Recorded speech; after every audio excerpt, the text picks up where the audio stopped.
Buenas tardes, bien, gracias. Listo, vamos a arrancar. Estoy grabando aquí pues, la presentación para postearla ahorita. En la plataforma dejé un taller, pues ya finalizando la tutoría, pues ya ustedes lo revisan y lo envían a posterior durante esta semana, pues equivalente a lo que hemos trabajado sobre normativas de calidad y toda la parte métrica de desarrollo de software. Siempre los talleres se enfocan allí es en el posteo de casos, casos que podemos tomar en cuenta, pues software que ya existe, incluso software que hace parte de del gobierno, gobierno nacional. Después les hablaré de están también dentro de ese ámbito de desarrollos y que pueden tener de una cierta forma problemas o pueden también tener de pronto errores porque uno pues no siempre el software que uno ve a nivel nacional, o sea, a nivel político, público, lo que sea, es perfecto, ¿no? Siempre tiene uno que otro fallo. Entonces, pues pueden haber de pronto muchos problemas a nivel de validación de datos y pues es traerlos a colación como ejemplo pues de la clase. Bueno, miremos aquí me llegando, Jaime Posada por aquí, Edison también. Estoy aquí tomando. Listo.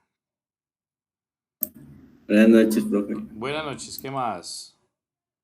Guapacha, Jaime Alberto, ¿qué más? Bueno, Bien, bien, usted. listo, voy a compartirles pantalla de la presentación. Esta presentación igual también ya la posteé en la plataforma para que ustedes pues la tengan acceso. Bueno, entonces vamos aquí.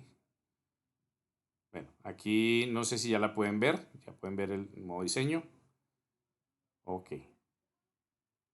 bueno, listo. Ahí Sí, profe. sí, listo, perfecto. Bueno, ya estamos viendo, pues, entrando ya en el proceso de entender los ítems o las características que se manejan dentro del proceso de calidad en el desarrollo de software, pues obviando todo lo que concierne a los modelos y estándares que también vamos a ver, pues existen unas características muy puntuales.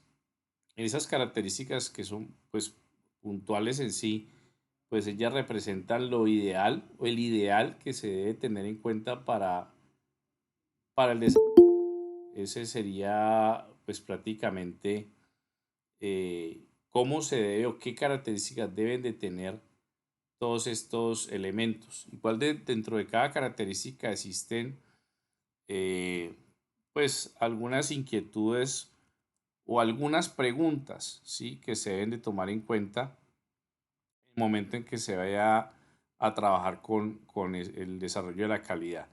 No solamente la calidad depende de un tercero o de un partner de acompañamiento al desarrollo de software, sino que estas características son fundamentales desde el momento en que se preconcibe el diseño y se empieza a hacer el desarrollo.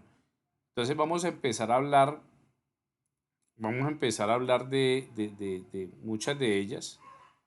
Vamos a hablar, por ejemplo, de la corrección, que es uno de los indicadores dentro de las factores cualitativos que se manejan. Pues la corrección es una característica que se debe tomar en cuenta dentro del desarrollo de software y pues nos determina que debe permitir realizar con exactitud las tareas expresadas en su especificación. O sea que eh, corrección es prácticamente lo que nosotros estamos tomando como estándar dentro del desarrollo del lenguaje de programación. Es lo que nos permite a nosotros garantizar de que lo que está haciendo el programador está correcto, aunque pues muchos compiladores, me refiero a compiladores a los IDE, a los entornos de desarrollo integrado, ya sea un NetBeans o ya sea un Visual Studio Code, todas esas herramientas que nosotros nos permite desarrollar los procesos para poder dimitir un módulo de software, pues obviamente ellos son los que nos pueden prevenir de cierta manera pues el desarrollo de actividades indeseables. Prevenir es, por ejemplo, cuando usted está utilizando dentro de un desarrollo de software una operación donde el divisor y el dividendo pues difieren y el dividendo está siendo de pronto dado por un cero, ¿sí? Y eso genera un error. Entonces el software debe estar en capacidad, o el IDE debe estar en capacidad de prevenir o corregirnos esos ámbitos de error que pueden ser generados por factores humanos, pero tampoco nos va a generar prevención por el proceso lógico. Cuando hablamos de prevención, estamos diciendo, por ejemplo, que si estamos utilizando en ese desarrollo de software un método, un procedimiento, una función recursiva. Esa función recursiva, pues muchos puristas del desarrollo integrado de programación, voy a buscarles aquí qué es una función recursiva, pues para aquellos que de pronto no tengan claro qué es una función recursiva, pues es una función que se llama a sí misma para poder generar una operación. Eh, pues vamos a utilizar aquí una función recursiva factorial, por ejemplo. Hay muchos ejemplos en el medio que nos permiten mostrar cuál es la capacidad de desarrollo de este tipo de funciones. Vamos a mirar una, por ejemplo, aquí, una que nos permita pues, dilucidar estas funciones. Miren que acá tenemos una función recursiva y esta función recursiva pues obviamente es una función que se puede llamar a sí misma, se puede invocar a sí misma y puede pues de cierta manera optimizar línea de código, o sea, nos puede resumir la línea de código para poder pues digamos tener más espacio dentro del entorno de programación, pero resulta que a nivel de memoria, a nivel de distribución de punteros, pues puede de cierta manera sobrecargar la pila o el vector de pila que esté manejando este tipo de función. Entonces, pues siempre ha habido digamos, una dinámica discutible allí de qué pasaría si yo utilizo demasiadamente funciones recursivas que se llamen a sí mismas. Pues funcionalmente es viable, pero ya a nivel interno, a nivel de distribución de memoria, pues hay una gran discusión de que puede generar desbordamiento de división de pila. Esos desbordamientos de división de pila o desbordamientos de memoria, pues pueden ser ocasionados pues, específicamente por este tipo de funciones. Entonces, ¿a qué voy con esto? A que esa característica que nosotros tenemos aquí de corrección, pues obviamente el IDE, ¿sí? La plataforma de desarrollo como tal, no nos va a recomendar de que lo utilicemos o no. Ya la lógica del programador está mucho más aparte de la recomendación funcional que nos dé el entorno de desarrollo. Entonces, esta es una de las características que también pues, los entornos de desarrollo nos pueden permitir y pues obviamente lo hemos incorporado en los compiladores, que son los que se encargan de administrar las sentencias de memoria, las bibliotecas, que nos sugieren, por ejemplo, qué funciones están inmersas dentro de cierto tipo de bibliotecas o cabeceras, que inicialmente en los años 90, pues las cabeceras eran .c, porque pues el lenguaje C es obviamente el lenguaje base para la creación de todas las interfaces gráficas. A nivel de modularidad también, los módulos también se dan dentro del proceso de corrección y cuando hablamos de módulos es hablar del paradigma de programación y de todo lo que conlleva una función que esté inmersa con variables. Y también pues el sistema operativo. El sistema operativo pues ya es otro cuento porque ahí ya estamos hablando de aplicaciones distribuidas, multihilo y pues obviamente el sistema operativo tiende pues prácticamente a generar esas correcciones en tiempo real. Profe, Sí, señor. o sea, esas funciones recursivas, como usted dice, sería algo parecido como un método constructor que solo utiliza ciertos recursos o ciertos parámetros de una clase, Sí, señor. o es diferente. Sí, las funciones recursivas usted mismo las puede crear. Por ejemplo, función recursiva. Yo necesito una función recursiva, por ejemplo, que me permita generar una serie.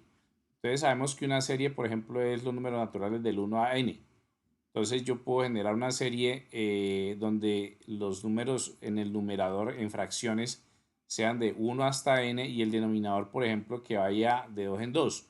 1/2, 2/4, 3/6, 4/8. Y vamos viendo que el denominador es una serie que se incrementa en números pares.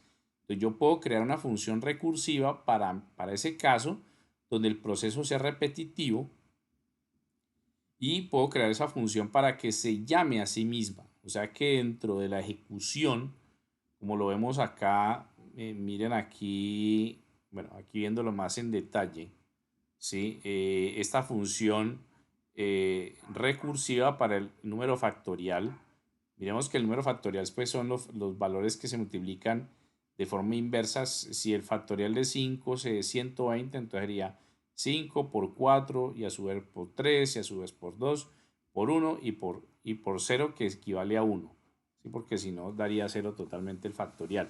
Entonces pues uno lo haría de esa forma mecánica, pero la recursión lo que hace es que cuando yo estoy ejecutando una variable y la quiero operar, estoy llamando a sí misma mi función con un argumento, en este caso n, que es el número factorial, pero obviamente le está restando una posición a esa pila de memoria. Entonces a eso es que yo hago evidencia allí con la parte pues de control, ¿sí? A nivel de los IDE, que pues ellos permiten esto, pero no te van a recomendar a fondo, no, pues no lo haga porque ahí pueden haber problemas de memoria, ¿sí? Ellos solamente te van a compilar lo que es la sintaxis y las sentencias de código, no más. O sea, la gramática del software, del lenguaje de programación, y es indistinta a la recomendación funcional del desarrollo del software, ¿sí? Obviamente que aquí entrarían esas instituciones o empresas que van a medir de cierta manera la calidad del software. Obviamente, ellos van a entrar mucho más a fondo y van a decir, bueno, esta función qué hace, y empiezan a probar la funcionalidad de esta recursión. Entonces ya lo empiezan a confrontar con la memoria, empiezan a confrontarla con procesos internos de la CPU, etcétera, ya mucho más a fondo, y pueden determinar a futuro, en una proyección, decidir, bueno, esta función a futuro, bajo ciertas condiciones no normales, puede generar error, ¿sí? Pero de inmediato uno como desarrollador lo que hace es utilizar lo más básico, que es el compilador, y algo que se llama el depurador, o el debugger, que es el procedimiento que se encarga de mirar línea por línea, ¿sí? Cuál es la funcionalidad de nuestro código. O sea, lo que está mostrando son las variables. Si ustedes recuerdan, por ejemplo, esa dinámica de cuando uno hace un algoritmo, hace una prueba de escritorio. Entonces la prueba de escritorio es coger esas variables, sacarlas aparte y empezar a ingresarles información para poder tasar un resultado, una variable resultante o con constantes también. Entonces, a eso es que yo voy, pues, en el caso de que la corrección la hace el IDE, pero en función de la gramática y la sintaxis del lenguaje de programación. ¿Ya? Bueno. Viene otra característica importante dentro del proceso de calidad interna y externa del desarrollo de software: la robustez. Entonces se determina que la capacidad de los productos de software de reaccionar apropiadamente ante condiciones excepcionales. ¿Quién de ustedes me puede dar un ejemplo de esa definición de robustez en el desarrollo de software? Robustez. A ver, los que de pronto han tocado desarrollo de software en algún momento. Profe, Sí, señor, John Jairo. ya, John Jairo. ¿Me iba a decir algo, John Jairo o William? yo, profe, o sea, ahí la robustez sería como por ejemplo la consulta a una base de datos, o sea, qué tan rápido me extrae la información que necesito de esa base de datos. Bueno, ahí vienen factores de eficiencia. De eficiencia en condiciones controladas, pues hay muchos factores de los que tú dices puede hacer un recorrido rápido dentro de una base de datos, una consulta, pues está al lado de la programación que tenga el software, como también puede estar la estructura del motor o el gestor de base de datos. Entonces ahí pueden haber muchas variables. Pero cuando hablamos de robustez, según la definición, estamos diciendo que, a ver, ¿qué es lo que nos iba a decir John Jairo? Profe, pues no, o sea, no es que tenga de pronto el concepto totalmente claro, pero si usted me pregunta a mí por robustez, yo pienso de pronto en un sistema financiero, en un sistema bancario. Sí.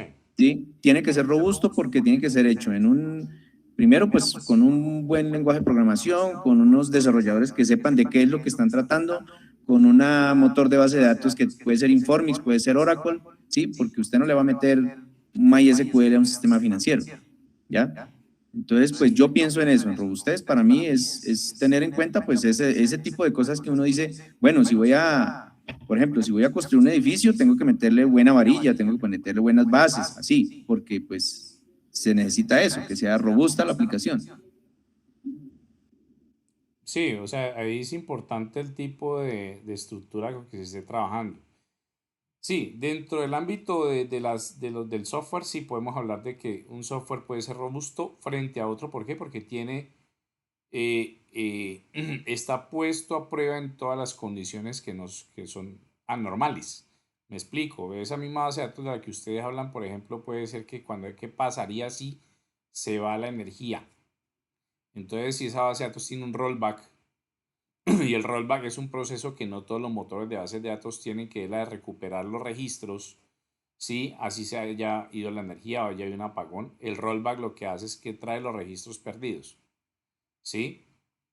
Cuando hablamos de excepciones, el ejemplo que traigo a colación de que si el usuario presiona en una división el cero, entonces el denominador no puede ser cero. Entonces allí estamos utilizando una excepción para ese evento y para muchos otros casos. ¿Sí? Cuando estamos hablando de validación de datos, podemos también hablar de las excepciones en el proceso de ejecución de un código fuente o de un programa. Que si presionó la letra A en un campo numérico, pues entonces debe existir una validación, una excepción que permita que el sistema pues no se caiga. Eso es lo que se define allí como robustez, y pues que no genere intermitencia o pueda generar una bruta terminación del programa. Eso es lo que se maneja pues allí dentro del concepto de robustez. Ya si ustedes quieren aportar otro término, bienvenido sea para la parte de robustez, que es una de las características dentro del desarrollo de software. Profe, no tiene Sí, nada señor. que ver ahí. Buenas noches, profe. No tiene nada que ver ahí la codificación de cómo se codifican los datos, de cómo se protegen los datos. O sea, Claro entre que más sí. robusto, pues protege más los datos, ¿no? Es difícil de descifrarlos. Pienso eso que de pronto puede ser. Sí, claro, es que dentro del proceso de robustez también está la validación de datos. Validación de datos que podemos hablar, por ejemplo, en términos de qué, de que el ingreso de datos por parte de un formulario esté protegido frente a, por ejemplo, el SQL injection, que es inyección de consultas por entrada de datos en SQL. Por ejemplo, ahí podemos evaluar la robustez de la estructura del software. Entonces, eso también tiene mucho que ver allí. Y por qué muchas veces determinado software es más costoso que otro, pues por los niveles de seguridad y porque se ha trabajado con unos estándares CMMI bastante avanzados que pues permitan tener todo el respaldo de seguridad. Bueno, aquí viene otro elemento muy importante dentro de ese ciclo que vimos inicialmente, que pues es la eficiencia. Allí nosotros podríamos preguntarnos ¿será que el software es rápido y es minimalista en cuanto al uso de los recursos? Ahí podemos hablar de eficiencia de un software. ¿Qué tan eficiente es en la administración de memoria? ¿Será que ese Kaspersky que nosotros instalamos consumirá determinada cantidad de memoria en un equipo normal? O sea, esa es la pregunta que uno se hace diferenciar dos cosas muy importantes, lo que es la eficiencia y la eficacia, ¿no? Son cosas muy, distintas. Es eficiente en el uso de los recursos, pero es eficaz cuando consigue los resultados, obtiene los resultados deseados. Entonces, pues se define como la capacidad del software para hacer buen uso de los recursos que manipula, claro que sí. ¿Y qué son los recursos? No solamente los recursos son intrínsecos en cuanto a memoria, procesador, almacenamiento de datos, sino también en todos los recursos que tienen que ver con la distribución de datos, el almacenamiento de información en una base de datos. Todo eso implica lo que es el proceso de eficiencia, pero eso tiene un precio que obviamente la eficiencia en cierta manera, el consumo de recursos puede ser mayor cuando tenemos la eficacia a alto nivel. Pongo en tela de juicio los antivirus. ¿Sí? Los antivirus pues obviamente es un ejemplo de lo que es la eficiencia siempre y cuando su motor de base de datos de virus esté actualizado y la eficacia con la que puedan solventar los problemas presentados por un tipo determinado de virus. Salió un virus en el mercado vírico diario. Mercado vírico diario, digo, es que salen 500 virus nuevos. Entonces la eficiencia del software antivírico es que utilice una heurística. ¿Qué es la heurística? Pues la heurística es un algoritmo, una propiedad de los algoritmos que permite tener un estándar para poder detectar virus. O sea que hay unas características muy puntuales de ciertos archivos que la heurística puede determinar como posibles virus. Por ejemplo, cuando usted tiene instalado un antivirus, cuando usted instala un .exe, un ejecutable, y sale un mensaje que debe por favor revisarlo, es porque la heurística del antivirus está tratando de identificar patrones víricos en él. Entonces ahí podemos hablar de la eficiencia de identificar esos factores. Y la pues vendría siendo específicamente qué hacer frente a esos patrones víricos. Esa sería la eficacia. Bueno, entonces hay lo que llama la cuarentena, entonces lo meten en cuarentena y ya ahí entra en revisión. Bueno, toda una cantidad de protocolos que utilizan los antivirus para ese caso. Pongo el antivirus como ejemplo. Pueden haber otros tipos de eficiencia y eficacia dentro de los estándares de desarrollo de calidad interna y externa. Puede existir otro tipo de eficiencia también a nivel de datos que estén enlazados de pronto con la memoria o con el procesamiento, almacenamiento de información. Bueno, ahí hay muchas definiciones que se puede dar a la eficiencia. Profe, Sí, señor. por ejemplo, bueno, en nuestro medio dicen, bueno, Avast o Kaspersky son unos antivirus robustos, ya que anteriormente tratábamos el tema.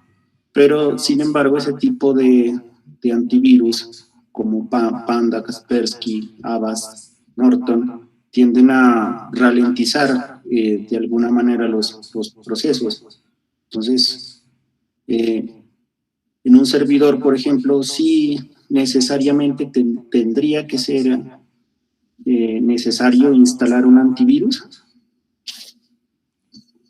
Bueno, hay que primero evaluar qué es lo que en los servidores o con cualquier computador lo más, digamos, vital y lo más delicado de proteger son los puertos de conexión. Eso es lo primero que el antivirus tiene que tratar digamos, de filtrar, porque pues esos 36.535 puertos que tiene el computador, pues solamente tiene que el antivirus revisarlo uno por uno. Es por ello que los antivirus a veces se consumen los recursos del sistema por esa cantidad de puertos que tienen que estar filtrando. ¿Sí? Ya si no queremos de pronto recargar ese servidor o ese equipo con tanto digamos, tanta filtración, tanta auditoría interna, pues ya si usted tiene los 25.600.000 pesos para comprarse un firewall, un físico, ¿sí? Un firewall físico, ya Cisco o cualquier otra marca lo instala y monta eso, pues ya quita la carga prestacional de funciones y de recursos del equipo. O sea que ya podemos estar hablando allí de que el tiempo de respuesta a nivel de seguridad va a ser mucho más rápido por parte de ese físico que el tiempo de respuesta que va a tener el software, ¿ya? Entonces, esa sería pues obviamente una de las preguntas, el tiempo de respuesta, y la otra pues cuántos recursos pues utiliza ese software y durante cuánto tiempo, porque es que muchas veces nosotros tenemos la mala, digamos, mala costumbre de que instalamos un programa y lo dejamos allí y él sigue y sigue y sigue consumiendo recursos y no lo desinstalamos porque de pronto se nos olvida, o nos dio pereza o no lo tomamos en cuenta. Entonces, ya la autonomía de muchos recursos dentro del sistema operativo, pues algunas aplicaciones nos recuerdan a nosotros que hay que desinstalar ciertas aplicaciones por su falta de uso. Entonces, eso es una gran cantidad de variables allí a tomar en cuenta y el por qué pues, se consumen recursos en función de la seguridad. Entonces, ahí se mide realmente la eficiencia y eficacia de un software, ¿no? Todo lo que está manipulando a nivel de recursos. Bueno, otra característica importante, muchachos, dentro de este proceso de calidad interna y externa es la portabilidad. ¿Qué se define como portabilidad? Pues es la facilidad con que un sistema de software puede ser migrado entre diferentes plataformas, hardware o software. Esa es la definición de portabilidad.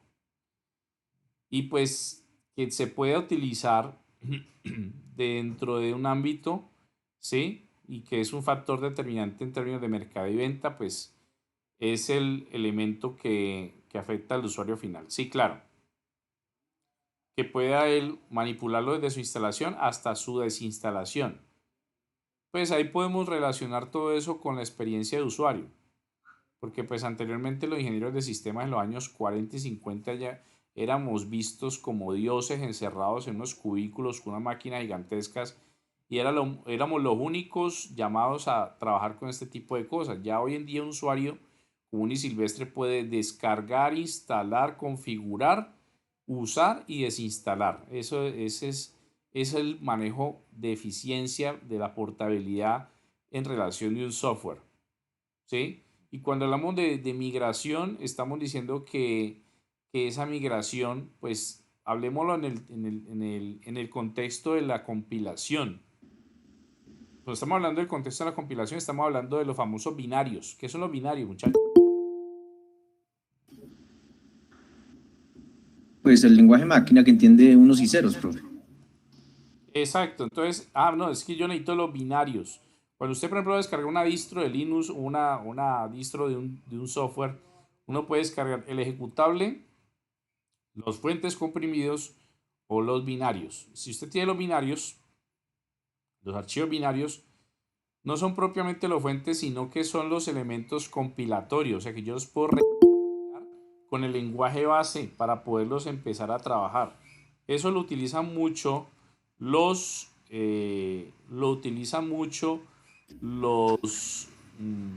software de código abierto.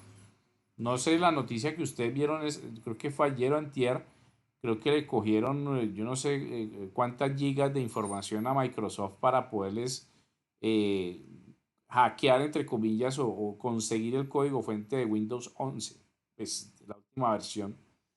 Le cogieron gran cantidad de información a los servidores. No sé si sea real o no sé, pero pues me imagino que cuando adquieren ese tipo de información, pues lo consiguen en binarios.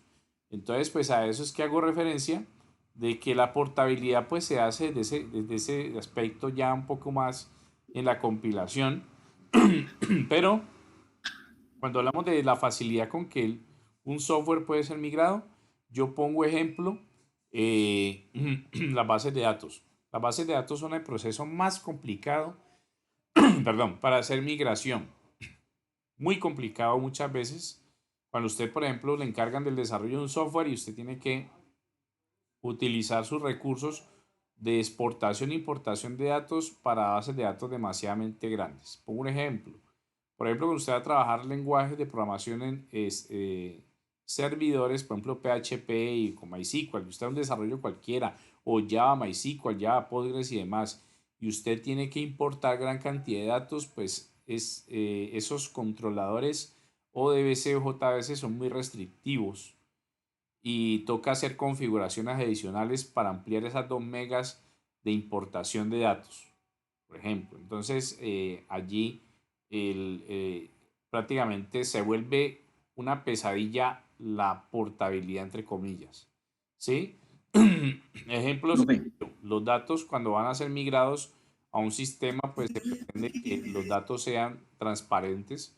Si usted utiliza hojas de cálculo, archivos separados por comas, Profe, sí, profe, disculpe que lo interrumpa. sí, sí, dígame.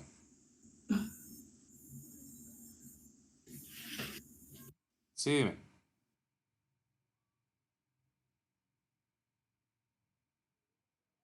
Wendy, ¿me habló?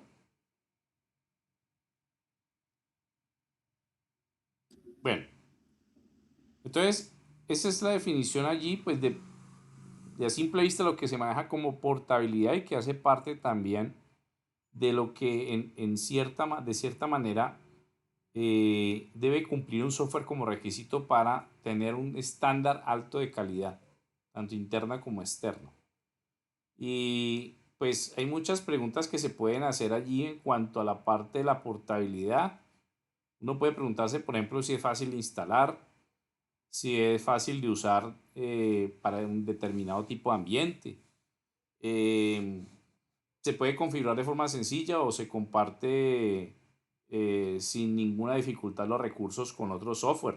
O sea que muchas veces los software deben de ser portables, o sea que los datos puedan migrar hacia otro tipo de entornos de información.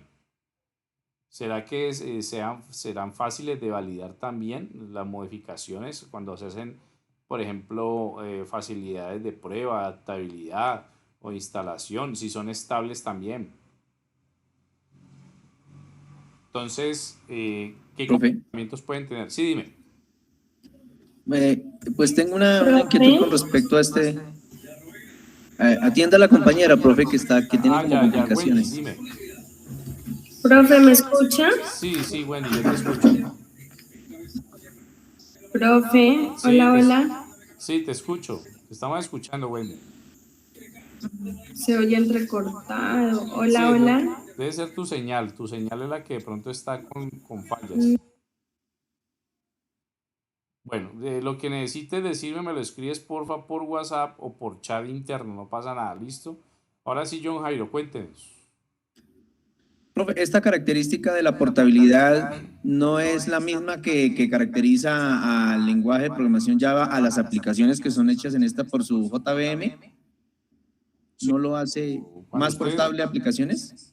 claro, bueno, usted está utilizando Java y usted, o sea por un IDE o por comandos que usted utiliza el comando Java C y coge ese punto Java, que es el código fuente, y lo exporta a un punto class, ese punto class se puede convertir de cierta manera si está el bytecode, que es el código fuente validado ya transformado por el JVM, que es la máquina virtual, lo puedes convertir a un punto .jar y ese punto .jar lo puedes ejecutar en Windows, puedes ejecutar en Solaris, puedes ejecutar en Linux, etcétera, etcétera.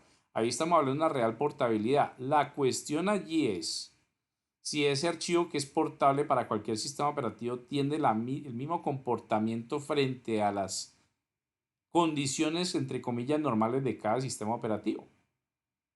¿Sí? Ahí sí podríamos hablar de portabilidad completa cuando ese punto .jar que es ejecutable en cualquier ámbito, se comporta de igual manera para todos los entornos operativos. ¿Sí? Es claro, ese ejemplo que estás tomando es importantísimo porque uno piensa que portabilidad solamente se da siempre en el mismo sistema operativo. No. Portabilidad es que yo puedo utilizar ese bytecode, lo puedo utilizar en cualquier sistema operativo que esté regido por una estructura creada en C++ o en lenguaje C. ¿Ya? Entonces, ahí tenemos un ejemplo completo de portabilidad. Profe. Sí, señor.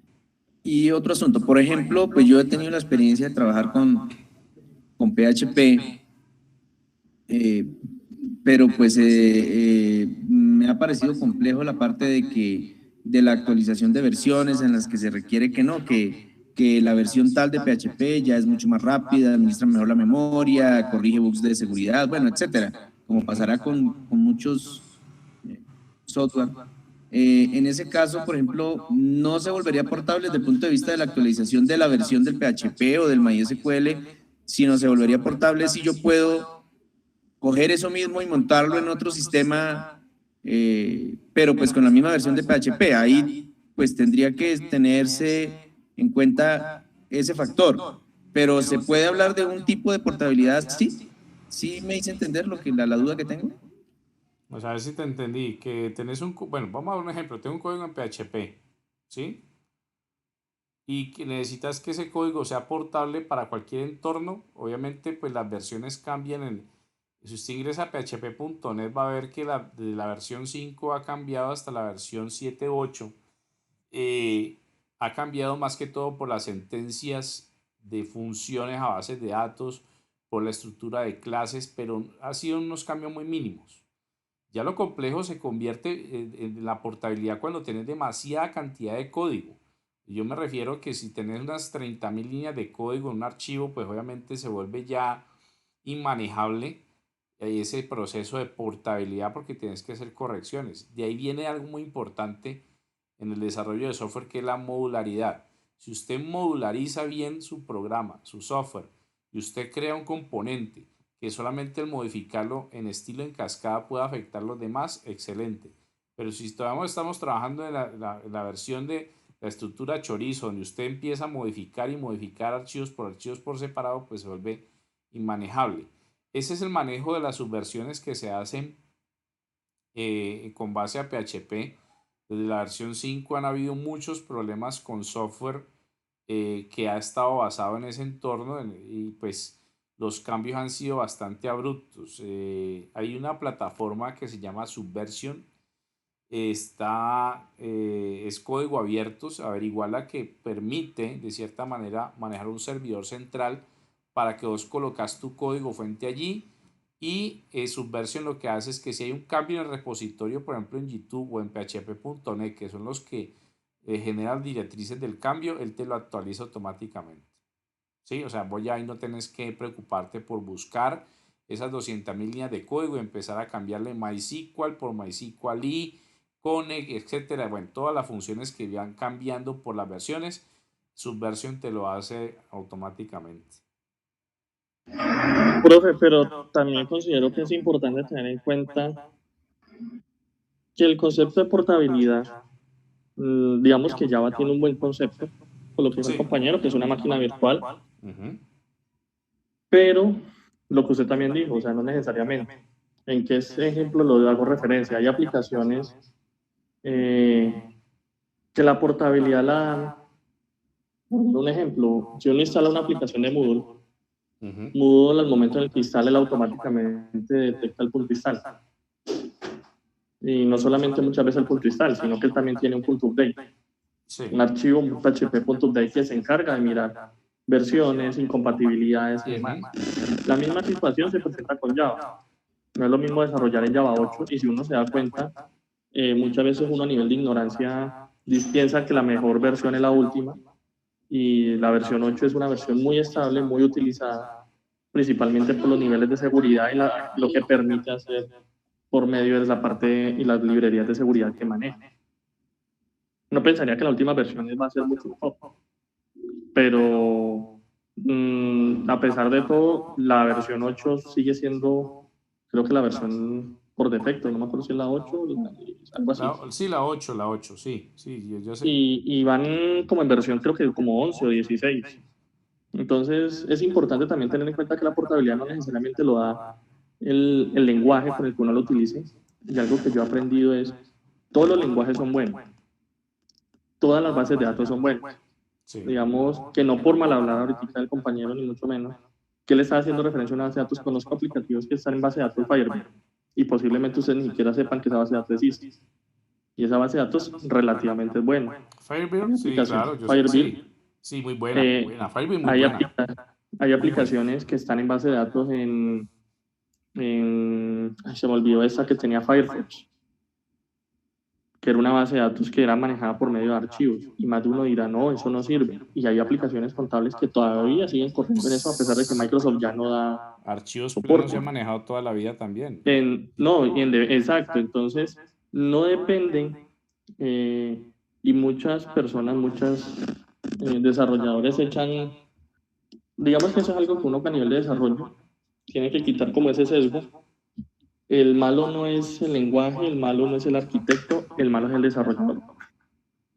Y usted mismo le está diciendo, las funciones recursivas son muy bonitas estéticamente, Sí. pero consumen memoria. Entonces, si alguien la va a utilizar en C, perfectamente eso se le va a generar un problema porque va a generar un desbordamiento de memoria y si no lo saben controlar porque C no tiene el manejo de control de memoria.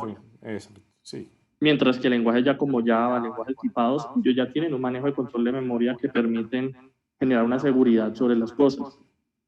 Oracle permite, MySQL permite evitar inyecciones SQL, pero si usted maneja inyecciones o inserciones normales, pues lo más probable es que le hagan SQL injection.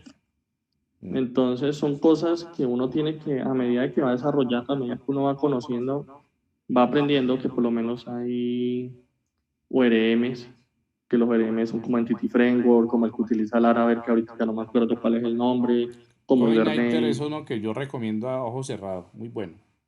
Y ellos lo que hacen es precisamente intentar evitar esas inyecciones, porque ellos lo que hacen es que tipan el objeto y lo mandan del tipo, ¿no? Evitando pues que se presenten esas cosas y hacen unas validaciones internas como precisamente para evitar esa situación. Pero hay personas que dicen, no, es que una ORM se puede demorar 15 segundos. Mientras que si yo hago la inserción normal me demoro 10, entonces yo la voy a hacer normal, sí, pero ¿a qué costo? Sí. Entonces, incluso en proyecto que estaba ahorita recientemente se está mirando voy a hablar puntualmente sobre manejo de base de datos. Se estaba haciendo una optimización de un motor de base de datos donde la casa desarrolladora, y es una aplicación financiera, que uno diría una aplicación financiera, pues, ¿cómo va a tener eso?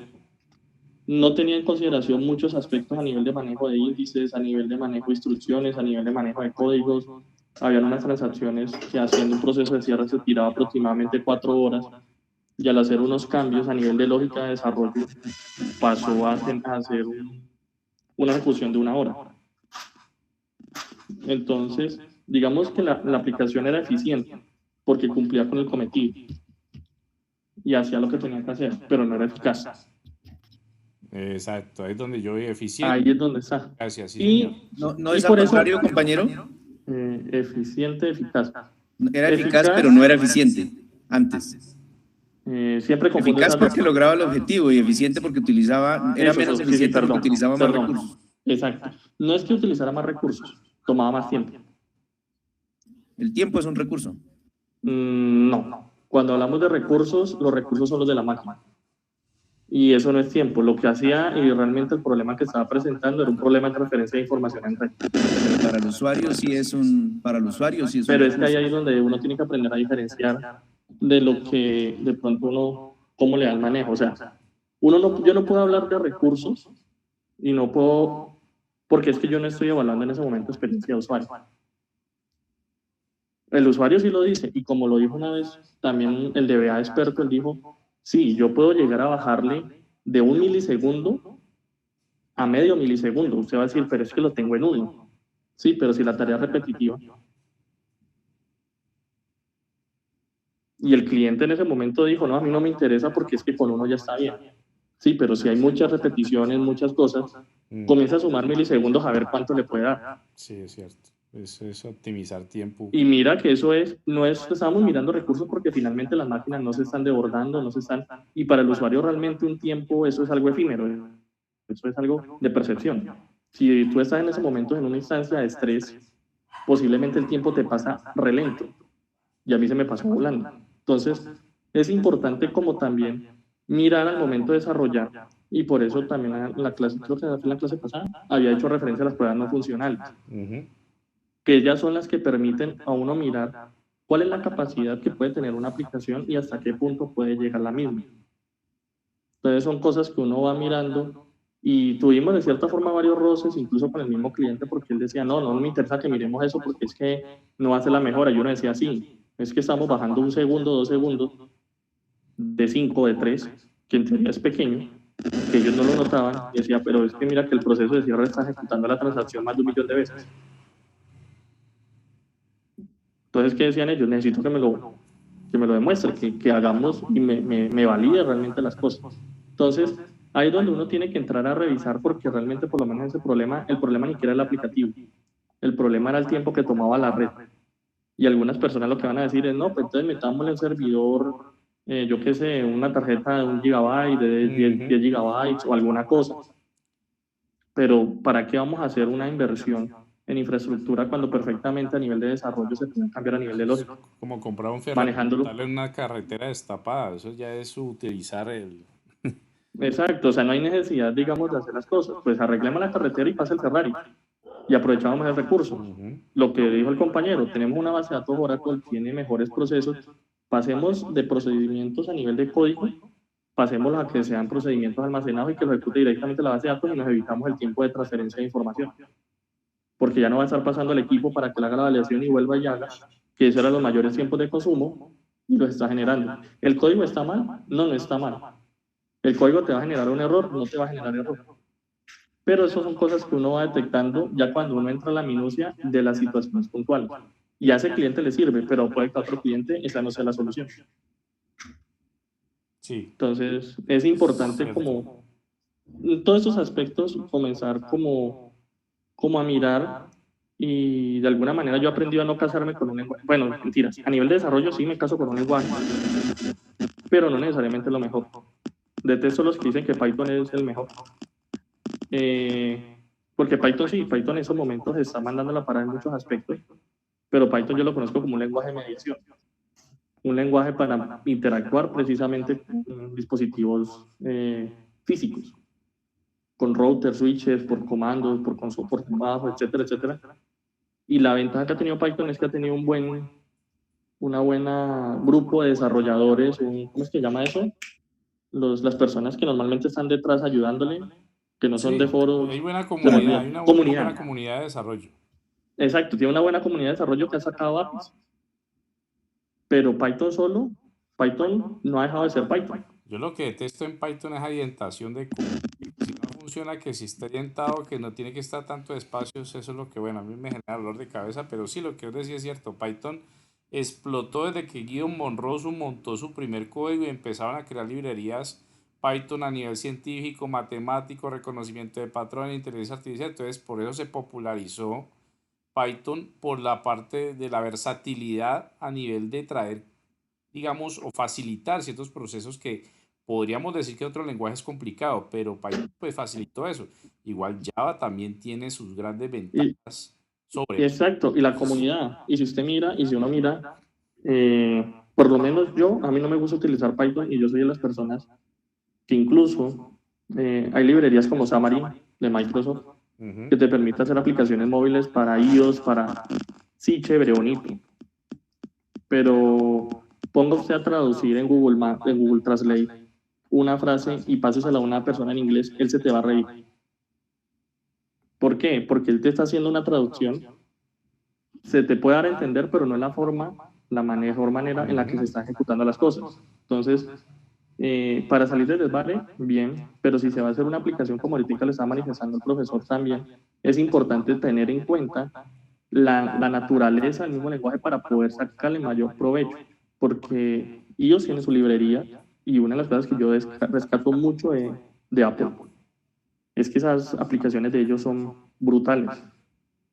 Apple no se cuelga, esas aplicaciones corren de maravilla, llevan años luz a sus aplicaciones en Windows. Pero porque son personas que están trabajando nativamente para esas aplicaciones. Y las que no son nativas, pues van a coger un poquitico y no van a aprovechar al 100% esas versatilidades que le generan. Hasta ahí mi comentario. Muy bien, Farid, muchas gracias. Un gran aporte. La experiencia que Farid ha tenido en equipos de desarrollo nos aporta bastante y pues cada uno de ustedes también, muchachos, desde su experiencia también es importante pues de que aportemos, porque esto no es de que recibamos información únicamente, sino que también pues, podamos colocar nuestros puntos de vista y entrar a sacar de pronto nuevas luces frente a los temas que tienen que ver con desarrollo de software. Igual, a muchos de pronto les gustará el desarrollo de software, pero de cierta manera, pues a esto tiene que verse mucho la ingeniería de sistemas, muchachos. Yo siempre les he comentado a ustedes que de una u otra forma, en cierto momento de la carrera, tendremos que tocar este tipo de cosas. Sí, porque igual el perfil que se está sacando de ingeniero de software debe conocer, debe entender, además de la parte presupuestal, a la parte de manejo de recursos, a nivel de gobierno de tecnología de información, toda esa parte tiene que conocerla también dentro del ámbito del software y de hardware también, porque tampoco podemos ser ajenos a ese tipo de entornos. Bueno, vamos a hablar de otra característica muy importante que está dentro de esa auditoría de calidad, que es la integridad. ¿Y cómo se define la integridad? Pues es ser capaz de proteger sus diferentes componentes contra los procesos o elementos que no tengan derecho de acceso a los mismos. Pues prácticamente la integridad pues, se maneja con el ámbito de generar digamos, ese blindaje frente a toda la parte de seguridad. Como les decía anteriormente, pues todo tiene que ver a nivel de transacciones y manejo de puertos y todo lo que tiene que ver pues, con el buen manejo de los recursos. Y se enfoca pues, específicamente pues, en sistemas contables, administrativos, gerenciales y todo lo que tiene que ver con la parte de toma de decisiones dentro de una organización. Entonces, esto también es importante, cómo el mismo sistema, dentro del concepto de la teoría general de sistemas, cuando hablamos de la entropía, la negentropía, todos esos conceptos, cómo se combaten desde el punto de vista de que el mismo software pueda blindar la información frente a intromisiones. Entonces, pues muchos dirán, no, pues el buen desarrollo del código, la confiabilidad, la validación y demás es importante, pero los factores externos que pueden de pronto de cierta manera afectar el funcionamiento del mismo, pues también tienen que estar contemplados en ese desarrollo. Pues yo les hablaba de un cortafuego físico, un cortafuegos a nivel de software, pero entiendan una cosa, eh, la seguridad informática no se debe ceñir únicamente a la seguridad en función del software y el hardware. Yo puedo hablar de seguridad informática, puede ser, por ejemplo, que haya una tormenta bastante fuerte y afecte el sobrevoltaje de los equipos.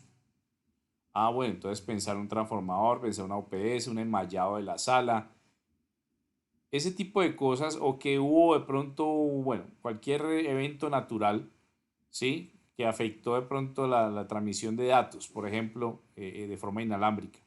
Entonces pueden haber también planes de contingencia para ese tipo de eventualidades. Entonces la integridad se mide en función de cómo podemos prevenir, o cuáles son los planes de contingencia pues, que se pueden dilucidar frente a lo que pueda pasar en el proceso en que se esté ejecutando un software o cómo se estén manejando los datos. Ya que a eso pues se hace énfasis hoy en día. Hoy en día se hace énfasis es en el manejo de información y más lo que se viene ahora con el manejo de capitales virtuales. Hablemos de criptomoneda, hablemos de los rigs de minería, hablemos de todo eso, pues que también la integridad va a ser mucho mayor para proteger ese tipo de información, sea que se proteja por parte del cliente o los servidores que estén proveyendo ese tipo de minerías. Bueno, la usabilidad es otro factor importante, pues, que ahí donde nosotros hablamos de, de si el software es fácil de usar y de aprender. ¿Será que la experiencia de usuario es vital frente a ese proceso de manejar el software? Pues ahí estamos hablando de usabilidad cuando se instala, cuando se configura, se opera y cuando también se desinstala. Entonces, pues allí tenemos cómo se comporta el software frente a la tolerancia a errores y si el software es capaz de interactuar con otros sistemas específicos, ¿sí? O sea, cómo nosotros los usuarios podemos utilizarlo y que pueda utilizarse también con otros sistemas. Si esa funcionalidad también está de acuerdo con las leyes y normas y estándares o prescripciones alternas. ¿Sí? Entonces, eso también pues es importante preguntarse a nivel de funcionalidad si tiene pues funciones apropiadas para tareas específicas. Me acuerdo yo de la película de Jobs, de Steve Jobs, cuando está con su equipo de desarrollo, entonces empieza a hablar de la usabilidad utilizando los menús que fueran fáciles de encontrar por parte del usuario y que pudiera seleccionar, por ejemplo, las fuentes. Ahí está dando un ejemplo bastante grande de cuál es la usabilidad dentro de un software y qué experiencia de usuario se debe tener para que sea fácil de manejar. ¿Ya? Entonces, ese tipo pues, de factores de adecuación, de interoperabilidad, de exactitud, todo eso hace parte pues, del factor de usabilidad. Cómo el usuario final trata de manejarlo sin la intromisión de un técnico o un experto. Ese es el objetivo del desarrollo del software, que el usuario no tenga que estar llamando al soporte preguntando si le dio clic a este evento y si este evento pues tuvo o no un problema. Ese es el objetivo, de que se evite hasta cierto punto el llamar al soporte técnico, llamar a la empresa a preguntar una función que obviamente debería ser fácil de entender para el usuario. Bueno, otro factor importante pues es la verificabilidad. Ese es otro de los elementos pues vitales dentro del proceso de corrección de software. Pues la definición, qué tan sencillo es la realización de pruebas que garanticen la funcionalidad del sistema. La prueba exhaustiva de un software es un concepto imposible de ejecutar debido al carácter infinito de flujos de ejecución del sistema. Sin embargo, la ingeniería de software plantea estrategias generales para garantizar un alto grado de corrección. Ahorita lo que decía Farid es muy cierto, pues obviamente hay muchos factores allí para poder verificar si el software va dentro de condiciones normales o no, va a funcionar. En el desarrollo siempre toca buscar la forma de que el software no se utilice en condiciones normales. Hay que ponerlo a estrés, a un máximo estrés para verificar realmente si el software está funcionando o no. Esa es una de las características vitales dentro de ese proceso de desarrollo. Y no solamente dentro de procesos anormales o de estrés, sino también bajo condiciones extremas. Cuando hablo de condiciones extremas es utilizar, por ejemplo, simulaciones de cómo podría comportarse el software interna o externamente frente a un proceso. Entonces, a eso tenemos que plantearnos con la parte de verificabilidad. Bueno, compatibilidad, pues otro atributo importante, que es la de combinar diferentes elementos de software con el fin de ejecutar una labor en conjunto, ¿sí? Si es compatible de pronto con otros ámbitos de desarrollo, si es compatible o se puede, digamos, transportar de un ámbito a otro y que no haya ninguna corrección. Bueno, cuando hablamos de los sistemas, en la teoría general, los sistemas abiertos son los que interactúan o tienen en múltiples entradas de otros sistemas. Y pues esto hace que puedan de forma transparente transportar la información.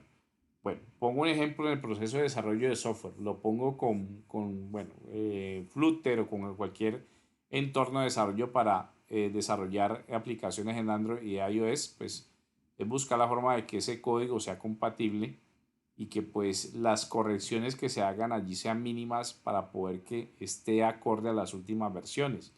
Entonces ahí podemos hablar de compatibilidad, pero siempre la compatibilidad 100% entre múltiples entornos va a estar siempre con un margen de error mínimo, ¿sí? Ya el éxito de un software es de que tenga el mínimo margen de error a nivel de compatibilidad, o sea, que los cambios que se hagan entre un entorno a otro sean imperceptibles o mínimos, o que se puedan hacer por parte del mismo usuario, si en caso tal vez es un usuario que utiliza varios sistemas operativos.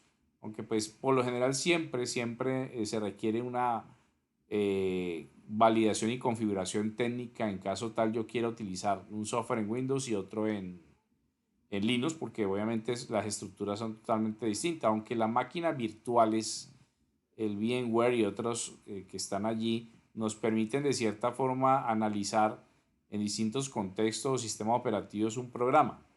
Por ejemplo, usted utilizará un programa en Linux, usted utiliza por ejemplo un recurso como Wine para poder emular esa estructura, ese .exe en Linux, o utiliza un VMware para utilizar también de Windows a Linux lo que quiera emular en un entorno gráfico pues más amigable.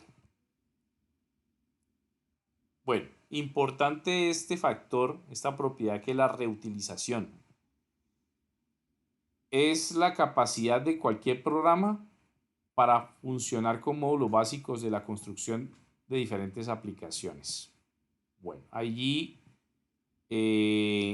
pues obviamente la reutilización la vemos como en el proceso en que yo pueda coger código fuente y poderlo utilizar en otros entornos o que puedan ser de forma transparente utilizados en otros lenguajes de programación, aunque no es al 100% que se haga la reutilización, sino que pues también toca hacerle algunas modificaciones. Por ejemplo, si yo tengo un código en SQL, tengo un select o tengo un insert y lo voy a pasar de MySQL a Postgres o a Oracle o SQL Server, pues los cambios a nivel de formateo van a ser mínimos. Ya, obviamente, pues van a utilizarse en función del motor de base de datos y pues obviamente esa reutilización pues se da en distintos ámbitos y lo podemos hablar de la programación orientada a objetos también, podemos hablar de las clases, de las instancias de clase, etcétera. Toda esa parte pues también se aplica dentro de la reutilización de código. Bueno, aquí vemos ya un mapa general de todas esas funciones que nosotros vimos. Pues el proceso de calidad interno y externo pues tiene todo lo que tiene que ver con usabilidad, eficiencia, mantenibilidad, portabilidad, funcionalidad, y cada una de ellas tiene unos objetivos, unas características muy puntuales. A nivel de fiabilidad, por ejemplo, la madurez, tolerancia a fallos, capacidad de recuperación. Bueno, cada uno de ellos tiene unas subcaracterísticas que los hacen, pues, digamos, delimitantes dentro de cada uno de los procesos. Obviamente, todas esas características que vemos allí entran a medirse, empiezan a cuantificarse y a cualificarse. ¿A cuantificarse por qué? Pues cuantificarse por recursos, por procesamiento de tiempos, a cualificarse por pues, el resultado que generen los datos, toda esa información que se está generando dentro de las salidas y en cada una de estas características pues es lo que hace que se genere de forma loable lo que es la calidad interna y externa. Bueno, aquí viene ya el campo pues que tiene que ver con los estándares. Cuando hablamos de un estándar, a ver, ¿cuál es la diferencia entre, a ver, para preguntarle a ustedes esto, ¿cuál es la diferencia entre un estándar y una norma? Ahí le pregunto a ver, alguien que me responda, ¿qué es la diferencia entre un estándar y una norma? Porque mucha gente lo confunde. A ver, John Jairo. Pues no sé, profe, de pronto se me ocurre que una norma es algo que es vigente mientras la norma sea, ¿cómo se dice? Sea eficaz, sea la adecuada. Pero las normas, hasta donde yo tengo entendido, una norma usted la puede modificar porque los procesos cambian. Entonces, si usted dice una norma, la norma es para decir, este proceso administrativo, productivo se hace de esta manera, pero hubo un cambio tecnológico y eso hizo que las cosas se hicieran de otra manera, entonces cambia la norma. Pero hay estándares, el estándar podría decirse que está incluida la norma dentro de un estándar. Lo veo así, yo lo entiendo así. ¿Ya? Porque, por ejemplo, el metro es un estándar, un estándar de medida de longitud. ¿Ya? No sé si estoy bien con la precisión. Bueno, a ver quién da otro consejo. Profe, Pues de pronto la norma no es algo mandatorio, mientras que el estándar es algo adaptable o aceptable, por así decirlo. O sea, digamos el mismo ejemplo que está diciendo. El metro sería un estándar, pero la norma es que siempre se van a utilizar medidas MKS, digamos a nivel de Colombia, que siempre van a estar en kilómetros y no en metros. O sea, metro es una unidad que se puede optar, pero pues la norma dice no puede superar o tiene que ser las unidades en kilómetros. No sé, pienso yo. Ahí lo que usted dijo es importante eso. La norma es una obligatoriedad, o sea, es algo que se obliga a realizarse en función de algo. Sí, la norma está, pues, como dijo John Jairo, está regida por leyes y demás, entonces debe darse cumplimiento a la norma tal, en la fecha tal, con las directrices tales. Y el estándar, pues obviamente es algo que se propone, más no es la única palabra, pero que puede satisfacer los requerimientos de desarrollo. Bueno, no hablemos solamente de software. Por ejemplo, el estándar para la preparación de cierto producto, ¿sí? Y eso obviamente tiene que estar sujeto a unas normas o leyes o decretos a nivel de calidad, ¿sí? Entonces, por ejemplo, si hablamos de la norma internacional ISO, pues obviamente esa norma internacional tiene unos estándares a nivel general, pero esas normas obviamente cobijan unas subnormas, digámoslo así, que en el desarrollo de software obviamente deben de estar muy puntuales en cuanto a usabilidad y todos esos factores que nosotros vimos anteriormente, ¿ya? Entonces ahí podemos delimitar esa diferencia entre lo que es la norma y estándar, y vamos a ver pues algunos de los estándares más conocidos dentro del desarrollo de software, que pues obviamente están cobijados por esa ley internacional de desarrollo de programas, aplicaciones, y pues obviamente ellos están acogidos a leyes que son propiamente lo que ya se ha delimitado.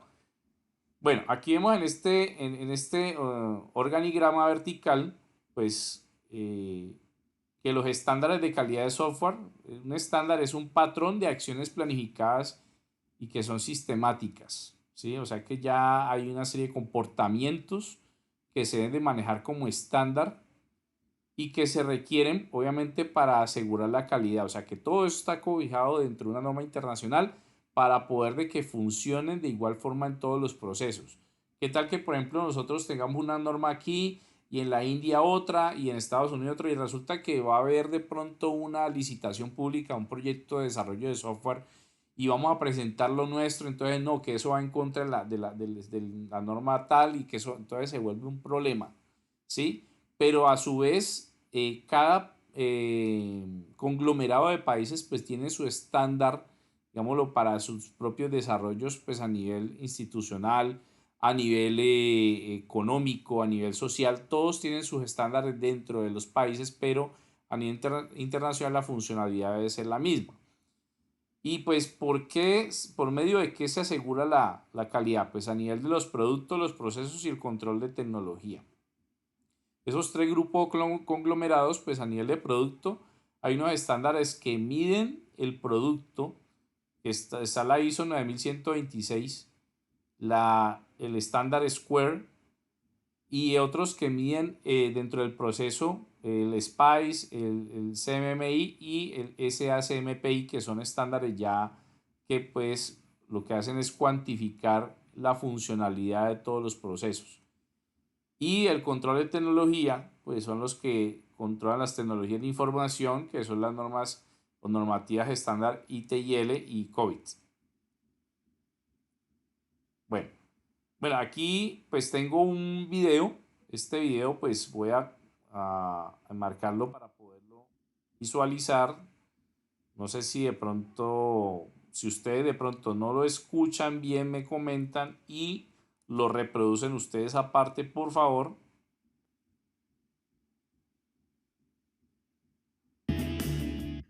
(2.3) Estándares y métricas de calidad en ingeniería de software. La calidad nunca es un accidente, siempre es el resultado de una intención clara, un esfuerzo sincero, una dirección inteligente y una ejecución hábil. Representa la elección sabia de muchas alternativas. Una frase de William Foster. Las acciones de aseguramiento de la calidad del software, abreviado como ACS, descritas anteriormente se realizan con el objeto de alcanzar un conjunto de metas pragmáticas. La calidad de los requerimientos. La corrección, completitud y consistencia del modelo de requerimientos tendrá una influencia en la calidad de todos los productos del trabajo que sigan, y el aseguramiento de la calidad del software debe garantizar que el equipo de software ha revisado en forma apropiada el modelo de requerimientos a fin de alcanzar un alto nivel de calidad. Se presentan los atributos que son indicadores de la existencia de la calidad de cada una de las metas mencionadas, y también se presentan las métricas que se utilizan para indicar la fortaleza relativa de un atributo. Vamos a analizarlo de acuerdo a cada meta. Para la meta de la calidad de los requerimientos, la ambigüedad se mide con el número de modificadores ambiguos, por ejemplo, muchos, grande, amigable, etc. Y eso es algo que se debe de evitar en la documentación porque aparte son subjetivos. La completitud se mide por el número de TBA y TBD.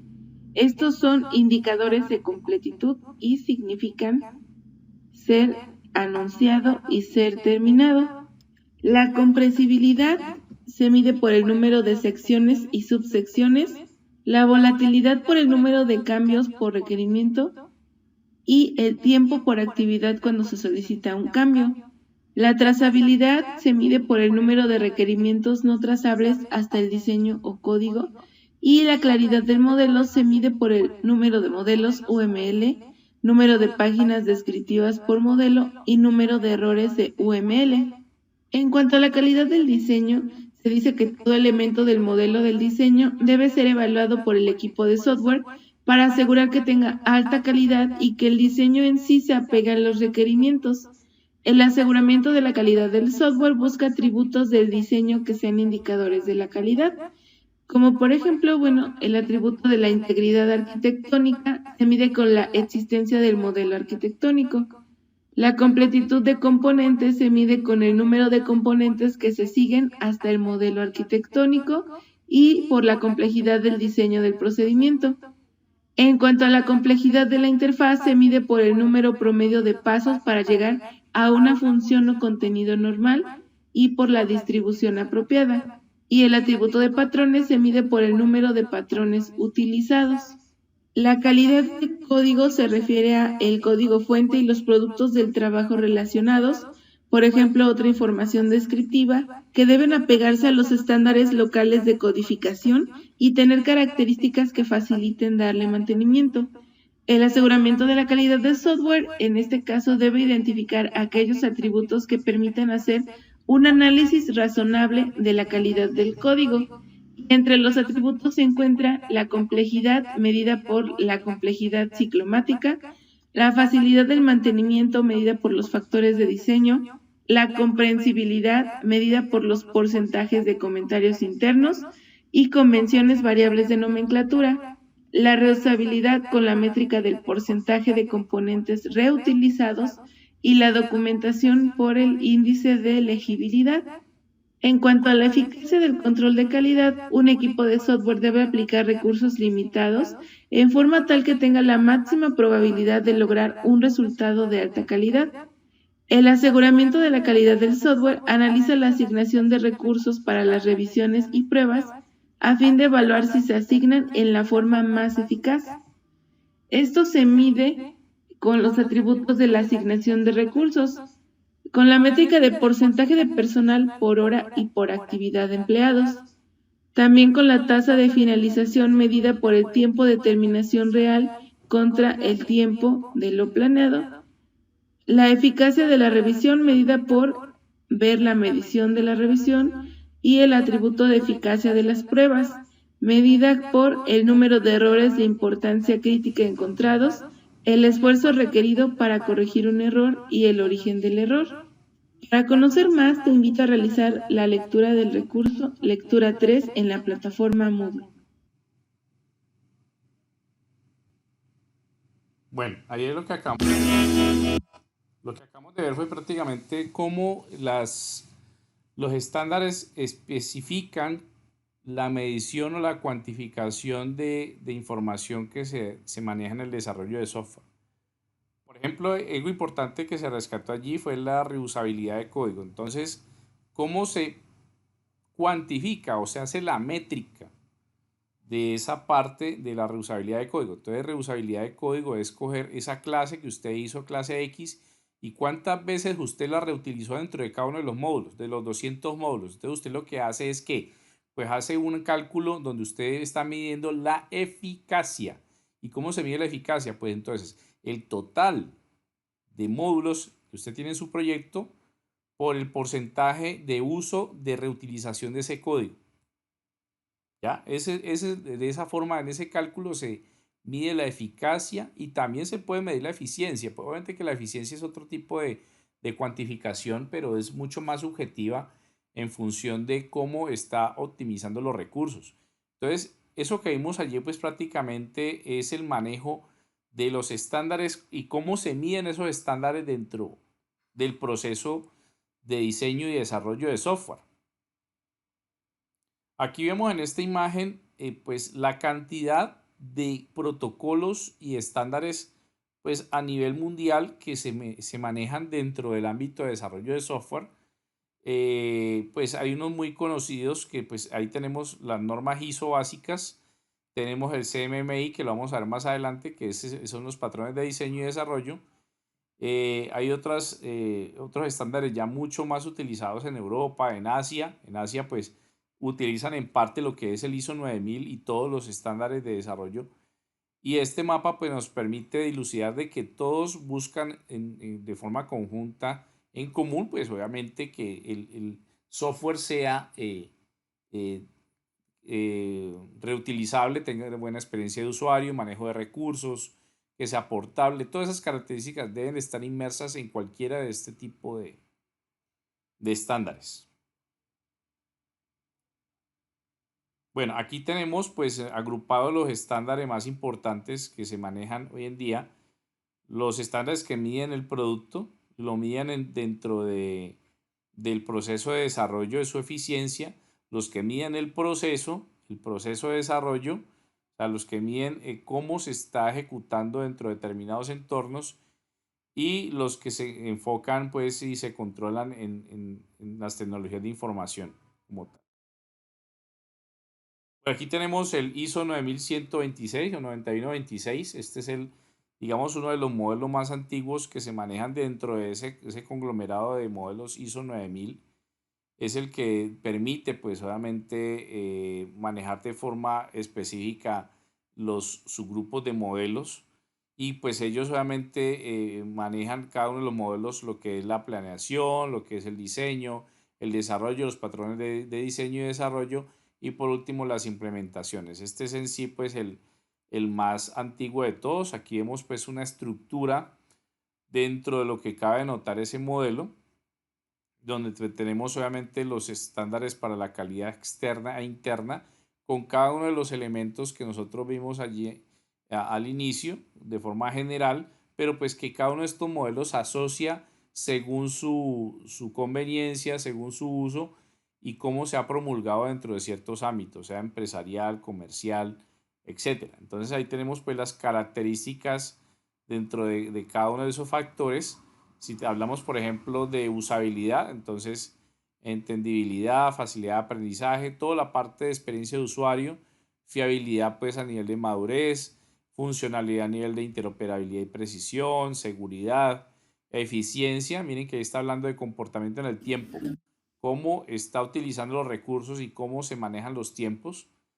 La facilidad de mantenimiento, importantísimo eso. Lo que hablamos sobre la actualización de código, lo que decía Farid, no siempre la última versión de un lenguaje de programación es la más óptima.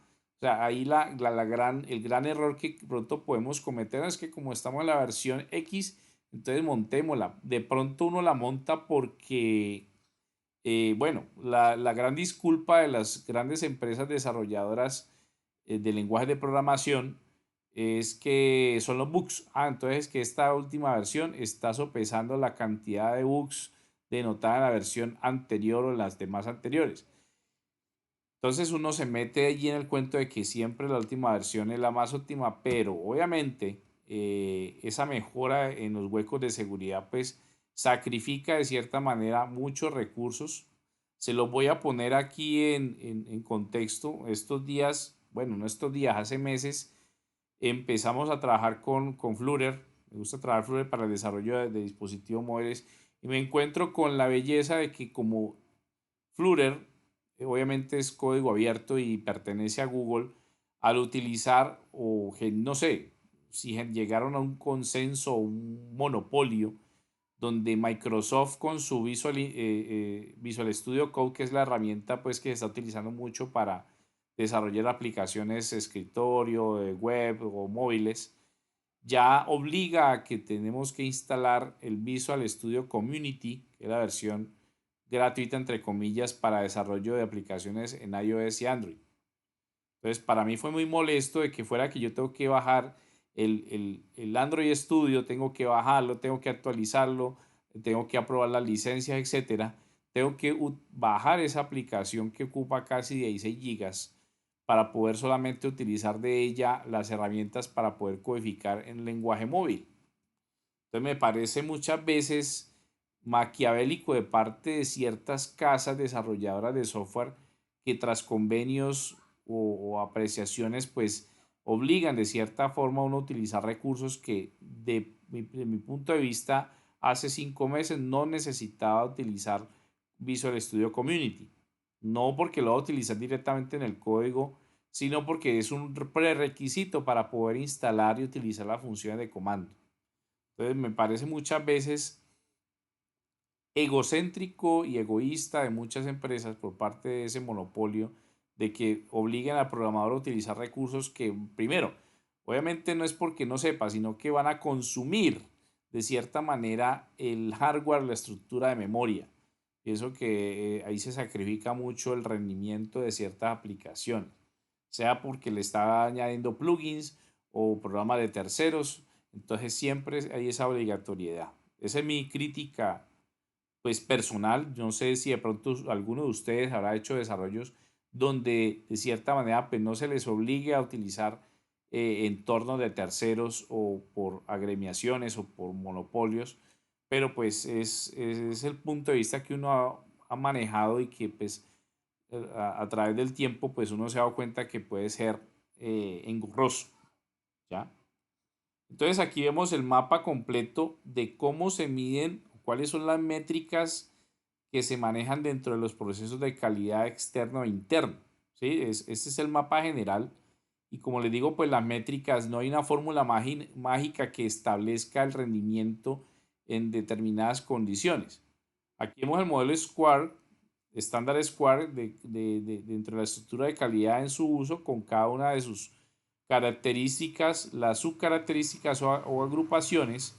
Por ejemplo, a nivel de seguridad, ahí se habla como su característica dentro de este modelo: riesgo de daño económico, daño en salud o seguridad, de daño a medio ambiente, bueno, y la descripción con cada una de ellas. Estos estándares obviamente ya están implementando de forma holística todos los factores inmersos dentro del desarrollo de software. Miren que se está hablando también a nivel de contaminación ambiental, que de muchas maneras o cierta manera nos puede afectar y parezca de pronto ciencia ficción, pero los campos electromagnéticos también pueden de una u otra forma afectar el medio ambiente, ¿sí? Entonces, el desarrollo de software también tiene que ser mucho más amigable con todo el proceso ambiental, porque pues también depende la reutilización de hardware. Imaginen yo crear un software demasiadamente complejo para tener unos requerimientos de hardware demasiadamente altos, que yo tenga que utilizar una gran cantidad de memoria, un procesamiento más alto, mayor consumo de energía, porque aunque no lo creamos, un software también consume recursos y consume energía eléctrica de cierta medida. Entonces, pues están estas requisiciones muy puntuales. Aquí lo vemos en la calidad en producto, el proceso de método SQUARE, que tiene también otros indicadores, otros ítems que evalúan la calidad en el producto como tal. El anterior fue en uso y aquí lo vemos en el producto.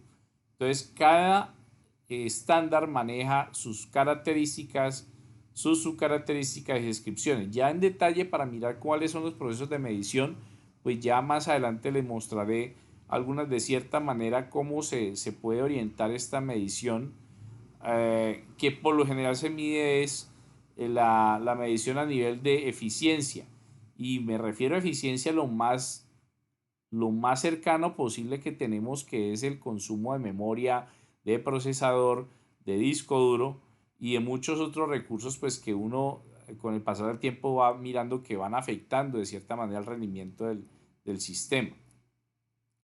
Este es otro estándar, el SPICE, que es pues un estándar un poquito más reciente. Pues obviamente lo que hace es medir determinada cantidad de modelos dentro del estándar ISO, y que ayuda de cierta manera a reducir digamos, sobrecostos y a reducir cargas prestacionales dentro de un sistema. Entonces ahí maneja lo que es la planificación, la gestión, monitorización, control y mejora de adquisición, suministro y desarrollo de operaciones dentro del proceso de vida, del ciclo de vida de un software. Bueno, este es el más importante, digamos, a nivel de que conglomera todos los estándares. Maneja tres estructuras principales, lo que es el desarrollo, la adquisición y el servicio. Y este modelo, pues obviamente lo que conlleva es de que puede manejar de forma mucho más holística y no tan seccionada, no tan sectorizada como los otros modelos, todos los procesos de evaluación de software. Bueno, aquí vemos el ciclo de vida de este modelo, donde pues tenemos prácticamente el aprovechamiento de recursos, el desarrollo y la documentación, análisis de todos los procesos, manejo organizacional, pruebas que se hacen a nivel piloto, ya sea para determinar modelos ya finales o betas. Bueno, es un poco más estructurado este modelo, y pues acá tenemos las características principales, que son la definición de gestión de procesos, responde a la necesidad de mitigar problemas también a nivel de la contratación o desarrollo de software. Maneja procesos PHVA también dentro de lo que se agrupa en procesos clave, y para cada una de las áreas pues define un procedimiento documentado, maneja muy buena documentación, maneja información también dentro de esa documentación, y modo sistemático, universal y uniforme, que son ya estructuras puntuales dentro de este modelo. Y este modelo pues maneja varios niveles, que son los que nos permiten a nosotros detallar paso a paso cómo se estructura el desarrollo, y los tenemos acá del 1 al 5. El básico, que es el que se maneja pues de forma analítica para cada uno de los procesos, es mucho más abierto.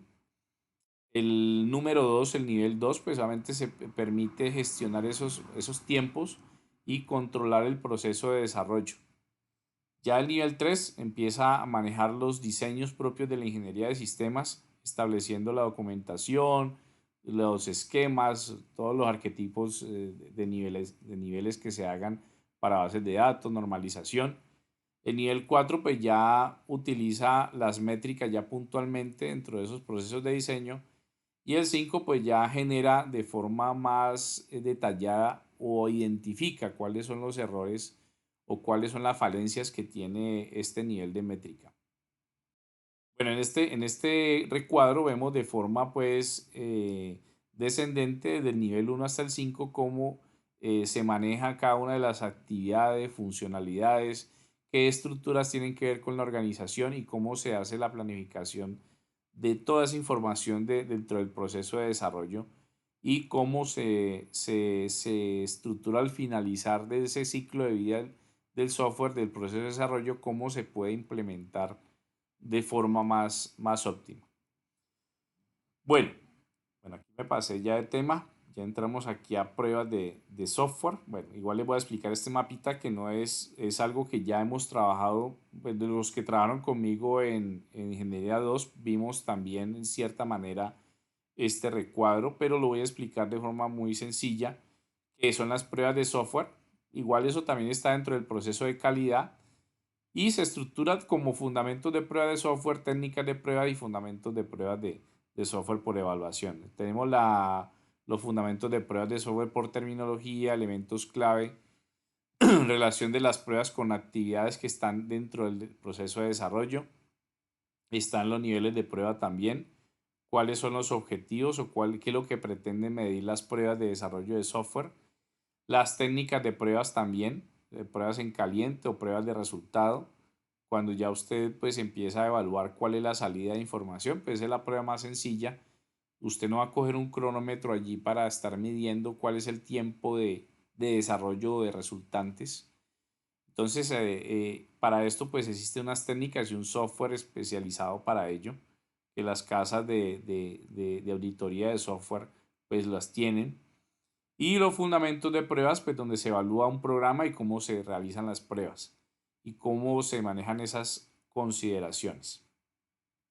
Bueno, entonces muchachos, pues prácticamente pues esto era lo que quería mostrarles a nivel de calidad de software, cuáles son las características puntuales dentro de ese proceso de desarrollo. Que ustedes conocieran pues cada uno de esos ámbitos que se evalúan o se cuantifican y se determinan para poder darle de forma exitosa la salida a un software al mercado. Aunque uno como usuario al final lo que le interesa, como usuario final, hablo como un usuario final, le interesa es que funcione y haga el proceso, pero de cierta manera como desarrollador debemos de preocuparnos por la eficiencia del mismo. ¿Y por qué preocuparnos por la eficiencia? Porque si nosotros tenemos desde un comienzo de una forma más eficiente el consumo de recursos o el tiempo de desarrollo, nos va a quedar ese espacio, esa holgura para poder mejorar en muchos más aspectos el software. Si lo hacemos de pronto sin ese cuidado, pues obviamente eso va a crecer y no nos va a permitir generar espacios de optimización de código, optimización de recursos, manejo de personal también, que tiene mucho que ver el recurso humano allí a nivel del sistema de desarrollo. Entonces, muchachos, pues esa era la información para el día de hoy. He dejado un taller en la plataforma para que por favor ustedes lo trabajen. Voy a mostrarles el taller para que ustedes lo puedan desarrollar, lo desarrollaron durante esta semana para que podamos tener pues discusión sobre él. Voy a mostrarles acá, ya está posteado en la plataforma y tiene que ver pues prácticamente con lo que se ha hablado sobre calidad en el desarrollo de software. Vamos a mirarlo aquí. Aquí ya está la presentación de calidad parte 2, que es la que acabamos de ver, y la actividad que sería taller número 2. Vamos a revisarlo. Voy a explicarles en qué consiste, pues para que ustedes lo desarrollen tal como lo hicieron con el anterior. Bueno, entonces dice el taller, este taller dice gestión de calidad en el desarrollo de software. Bueno, hay un punto que dice, describa un caso real e identifique problemas relacionados con calidad que usted considera importantes. Puede ser un caso real de un software conocido, puede ser un caso real de un software que tenga usted en mente y que pueda ser funcional. ¿Y qué problemas relacionados puede usted considerar allí? Voy a ponerles, no sé, pues un ejemplo que sea pues muy fehaciente. Por ejemplo, no hacer un buen levantamiento de los datos iniciales del desarrollo de software. Puede ser eso, dentro del proceso de análisis, dentro de esas 5 etapas que nosotros vimos. La primera es el análisis, por ejemplo, que yo no haga un buen levantamiento de información. Desde allí se puede gestar un error o un problema dentro de la parte del diseño. Entonces ya ustedes definen, por ejemplo, qué tipo de software ustedes pueden evaluar. Puede ser un software institucional, puede ser un software del gobierno, un software que ustedes ya conozcan. y que puedan ustedes plantear allí con qué factor dentro de los que están dentro de los procesos o dentro de las métricas, como ustedes lo deseen, puede ser un problema para poder continuar con todo el estándar de desarrollo. Dice la otra pregunta, pues clasifique para su proyecto la calidad interna y externa. Pues para ese proyecto u otro, ¿cómo usted podría clasificar esa calidad? Pues podríamos hablarlo dentro del punto de vista de la funcionalidad, dentro de la usabilidad o la eficiencia también. ¿Sí? ¿Cómo podría usted implementar esos procesos de calidad con base a esos ítems que nosotros vimos ahorita? ¿Sí? ¿Cómo nosotros podemos manejar esos procesos de eficiencia, de portabilidad, de usabilidad? Todo eso, ¿cómo lo podemos nosotros aplicar a nivel de calidad? Y la pregunta... Profe, Sí, señor. ahí en ese punto, por ejemplo, nosotros podemos decir cómo cumple, por ejemplo, cómo cumple la portabilidad, todo eso, Sí, así señor. describiendo cómo cumple esas Sí, así una características. descripción de, Ya. puede ser de cada una de las características o las que usted crea que son importantes para conseguir, ¿sí? Esa calidad interna y externa del software. ¿Ya? Ya, profe. Puede usted justificarlo en una gráfica, utilizando, pues ahí como les digo también la última parte, pues desarrollar las actividades utilizando cualquier esquema, mapa conceptual, mapa mental o un diagrama, bueno, como usted quiera ejemplificarlo, lo puede hacer. Y por último, pues responda a la siguiente pregunta, ¿cómo conseguir la calidad? O sea, ya eso es una pregunta abierta en función de todo lo que hemos visto a nivel de procesos de calidad en desarrollo de software. Listo, profe.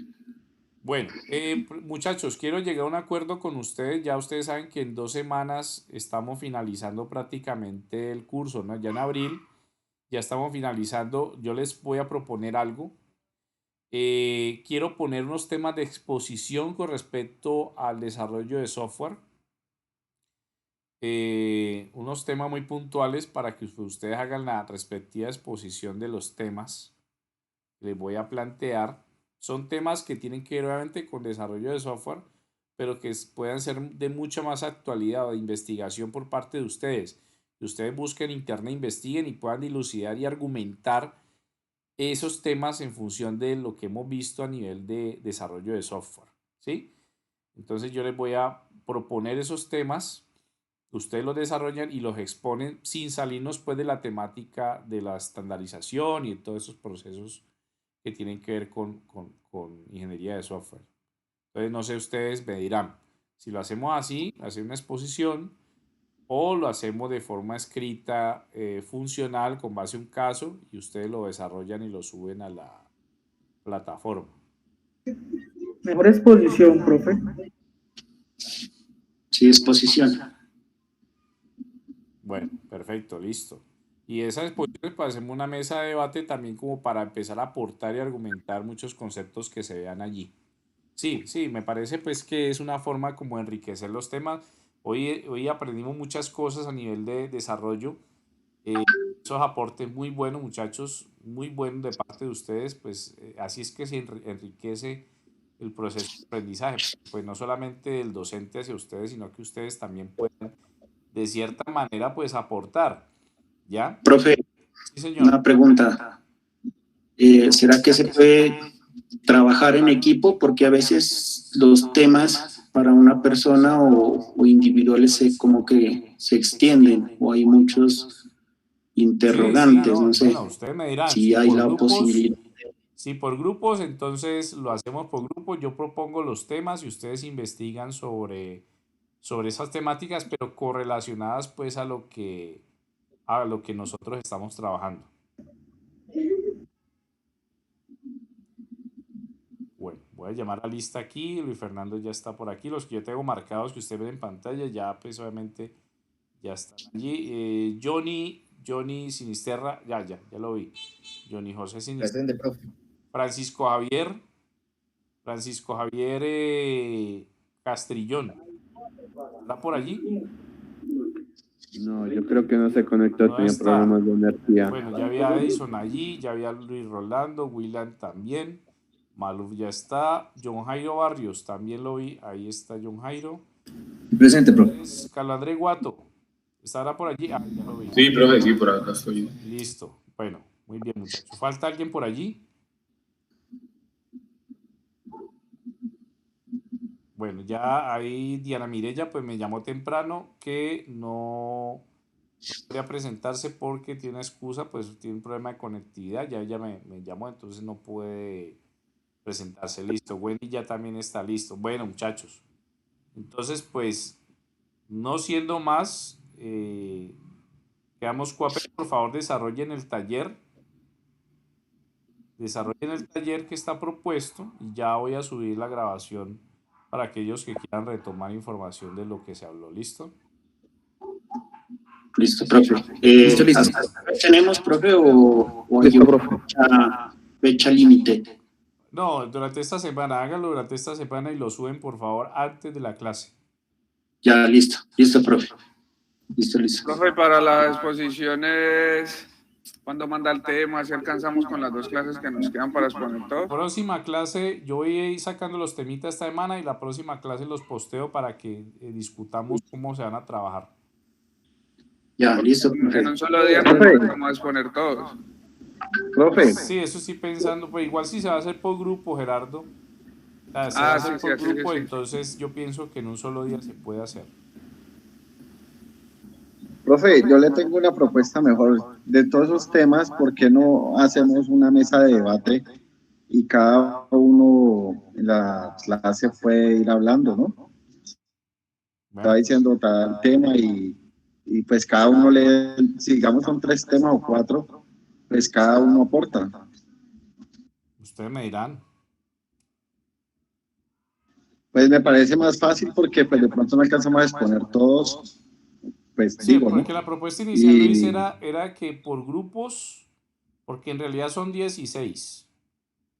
Bueno, son 16 estudiantes. Entonces, que fueran 4 temas y 4 por grupo. Pues pienso yo, no sé si a ustedes les queda difícil comunicarse entre sí para ponerse de acuerdo qué es lo que van a exponer. Pero pues si usted me proponen de que yo propongo 4 temas y ustedes se preparan con base a esos temas, pues, y hacemos una mesa de debate donde yo pues obviamente les argumento y ustedes también me argumentan sobre la temática, listo, hagámoslo, no hay problema. Me parece más fácil así, profe, porque pues la mayoría aquí son de otras partes, algunos no nos conocemos y eso. Entonces me parece mejor que cada uno, usted pone los temas, cada uno estudia y y cogemos el día pues para hacer la mesa de debate y que cada uno dé su No sé, punto de vista. Sí, me parece bien, porque pues sí es difícil la comunicación entre sedes o bueno, entre estudiantes que de pronto estén ya muy retirados, entonces sí, a veces puede ser, entonces no sé, muchachos. Profe, pues si es en grupo, pues a lo que lleguemos en definitiva, pues por lo menos con mis compañeros acá, nosotros pues no tendríamos así mayor inconveniente, pero no sé los demás compañeros qué problema tendrían.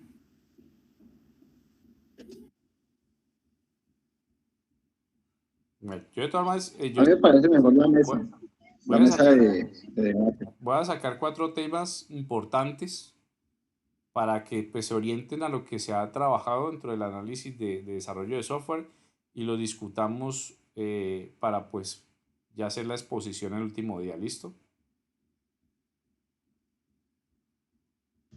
Listo, profe. Listo. Bueno, muchachos. ¿Qué sucede?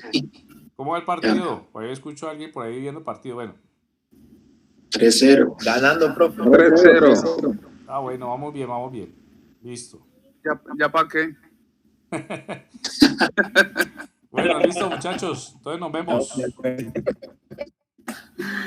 Bueno, compañeros. Hasta luego, profe. Muchas gracias. Listo. Que tenga buena noche. Bueno, profe. 4-0. Bueno, listo. Pueden meter 10 que no le alcanza. No. 4. Nos vemos. Listo. Listo, nos vemos. Mentiras, pierde Perú o empate y pasamos.